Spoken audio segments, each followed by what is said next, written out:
Unfortunately, the issues that affect men often get little attention, are unknown or deemed unimportant. But men's issues do matter. They affect many lives, and it's important that we not only acknowledge them, but as a society do something about them. What follows are a number of issues you should be aware of, because men's issues matter. In this video, we're going to be going over some legal inequalities that women have over men. So let's jump straight into this. Women have the right to genital integrity, despite almost every qualified pediatric association issuing statements that circumcision is not a requirement unless there is medical necessity for it, such as, for example, with phimosis. It is still an incredibly widespread practice that is still legal in practically every first world country. Female genital mutilation has rightfully been outlawed, whereas for male genital mutilation, despite studies linking it to decreased efficiency of nerve response, pain and trauma, which isn't helped by almost all of these practices being done without anesthesia, has practically no benefit, has increased sexual difficulties, may require even more medical attention for the first few years of life, and more. The next one is the right not to have to sign up for the Selective Service. Now, this is a long-standing right afforded to women over men. I should clarify that I'm talking about the requirement only for men to sign up, rather than the draft itself. If a man chooses not to sign up for the Selective Service, the federal penalties are $250,000 in fines, a felony charge with a maximum sentence of 5 years, or a mixture of both. As well as this, men who choose not to sign up for the Selective Service also forfeit their rights to federally provided loans and grants. Women have the right to exclusive benefits purely for being a business owner who is a woman. There are a ton of resources purely for women in this domain, such as loans, funnily enough, free grant money, and tax breaks, straight from the taxpayer. This is discrimination, and it also treats women as less abled than their male counterparts. Women have the right to choose parenthood, not just for herself, but also for her partner as well. Across the Western world, reproductive rights are still only afforded to women. Even though some states may have ludicrous restrictions on such, women still have more freedom in this regard. If a woman doesn't want to become a mother, she can easily remain abstinent, use birth control pills, use day-after pills, use female condoms, IUDs, tubal ligation, etc. Upon getting pregnant, she has more options afforded to her, such as being able to get an abortion, put the child up for adoption, which doesn't require notification of the father, despite the opposite rightfully requiring such. Or she can leave the child in the hands of the state in accordance with the safe haven law. What are men's options here? Remain abstinent, condoms, or vasectomy. If she gets pregnant, she has the law on her side and can choose to force a man into parenthood, even if he isn't ready to become a father, or if he doesn't want to be one, full stop. The Duluth model in the United States, which is employed almost nationally. This is a model which promotes primary aggressor laws, which assumes that the larger and less emotional person is the aggressor. Those who are arrested for this are mostly male, even if the man is the one who is making the call to report an abusive wife. As well as this, almost all domestic violence crisis centers in the US are specifically tailored for women, not acknowledging that men can be victims of domestic violence as well. Lastly, female perpetrators are excluded from certain rape definitions. So, for example, in the UK, rape is clearly defined as an offense if he penetrates intentionally the vagina, anus, or mouth of another person with his penis, and consent wasn't given. Now, this definition is blatantly sexist against men. It excludes any perpetrators of rape who happen to be women from having raped them.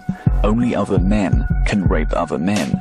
Under this definition, women clearly have more legal rights than men in the Western world, and there is a lot of sexism in their favor. Though women may lack the right to go about fully topless, which is dependent on the state and city, this doesn't compare to the legal inequalities that men face, and more attention needs to be paid to these areas.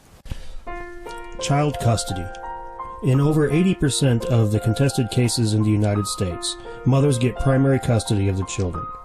For the few fathers who do get custody, the mother usually has some serious issues and often did not show up to court or participate in the process at all. In the majority of cases that are contested, that are decided upon by a judge, the father is given weekend time and a few holidays, a small percentage of the time.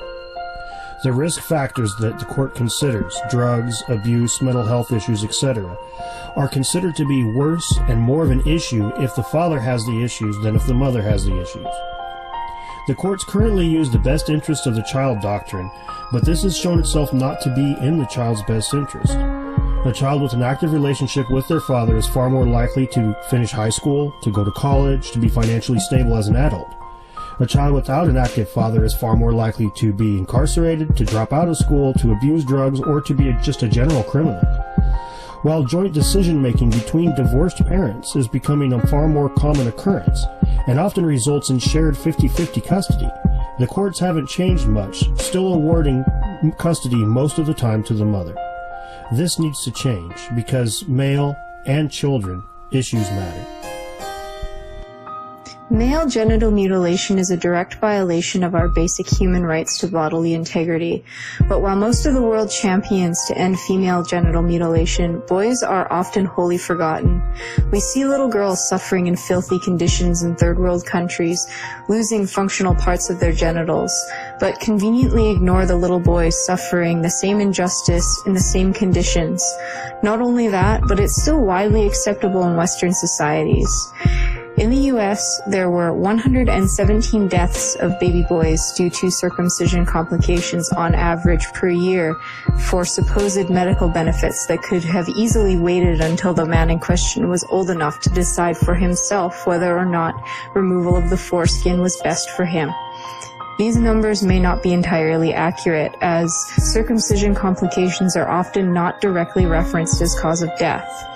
We often hear boys sleeping through their circumcision, when in reality they've gone into shock, their body shutting down from extreme pain with little or no anesthetic being given.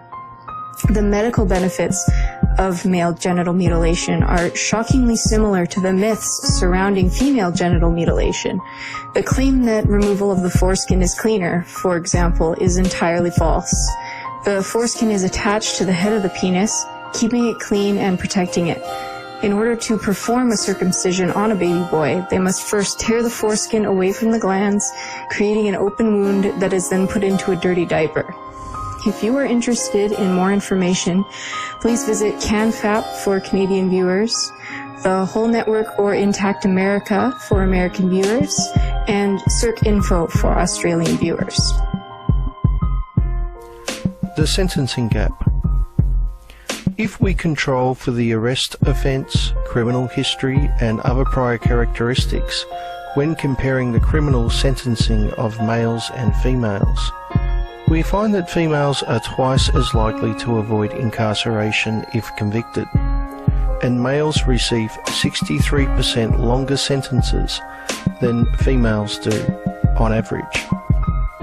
Race is another factor when it comes to sentencing, but the gender sentencing gap is 6 times larger than that of the racial sentencing gap. This is a blatant violation of human rights. Guilt and length of sentence should not be determined by either race or gender, but by the evidence presented and the facts of the case. The sentencing gap is unknown by the majority of the public and gets very little attention. This needs to change because men's issues matter.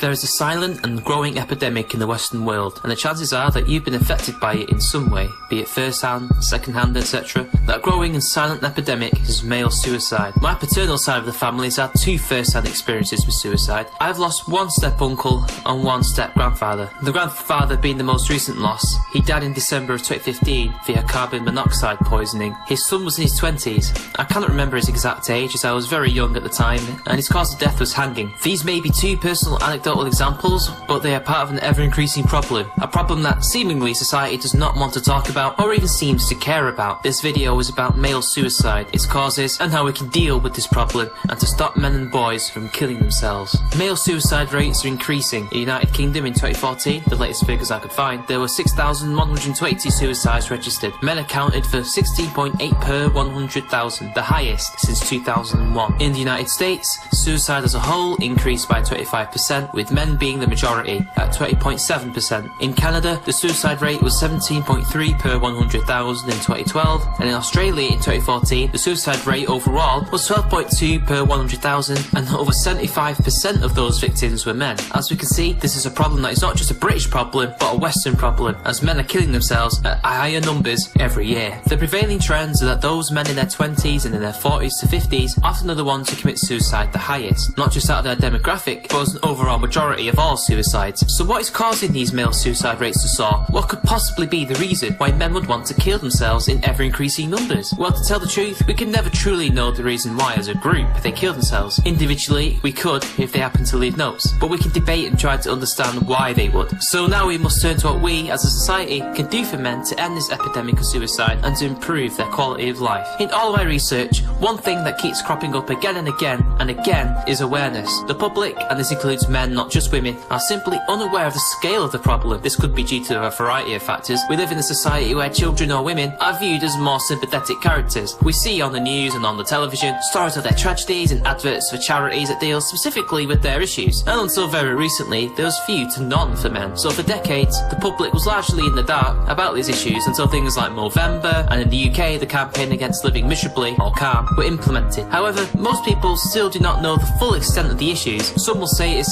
due to men being unable to express their problems, others will say they do not actually have any basis to express their problems. It's all up for debate, but this is perhaps one of the key ways we can help deal with the issue. A second way would be, in the words of Glenn Poole, stop victim blaming, which in his words are because in society we view women as having problems and men being problems. So the idea of this would be alien to people. I agree with the sentiment, although I do not know to what extent men are viewed as problems in regard to this topic. But avoiding victim blaming, and as we shall soon discuss, creating ways to help men and to avoid pointing the finger at them is a good way. Let us talk about that, shall we? In the words of Dr. John Ashfield at the Australian Institute of Male Health and Studies, the practice of blaming men for holding in their emotions and not seeking help is at best lazy and simplistic. Basically, we should stop pointing the finger at men and instead mobilise people to get active in their support, to raise funds and to create places where men can go for support. It could be anything from men's groups, councils, and even helplines, by providing them the same facilities that we can offer women, but catered to their needs. According to Professor John MacDonald, Director from Men's Health Information and Resource Centre, when practitioners are conscious of the need to be male-friendly, the impact is very noticeable. What he means is developing male-friendly places where they can receive help will allow more men to come forward for help. One way would be to create literature, a whole academic study devoted to men's issues and particularly male suicide. This will not only increase our knowledge, but can only help save lives. This in turn can help charities and advocates in raising more awareness. But overall, we need to, as a society, learn to be more compassionate, to listen to men, to be more understanding of men, and not to push them back. We can isolate these people, we can simply wallow in ignorance of this problem, and we need to combat it. And it starts not just with the solutions I outlined before, but with our attitudes. Our entire cultural attitude towards men and boys has to change to something more empathetic and sympathetic, to see them on the same level as women and girls. That will take years, and it is a gargantuan task. Ultimately, this video was just for raising awareness in a short space of time. I hope I informed you all, and that it was a good enough entry into perhaps learning more. Until next time.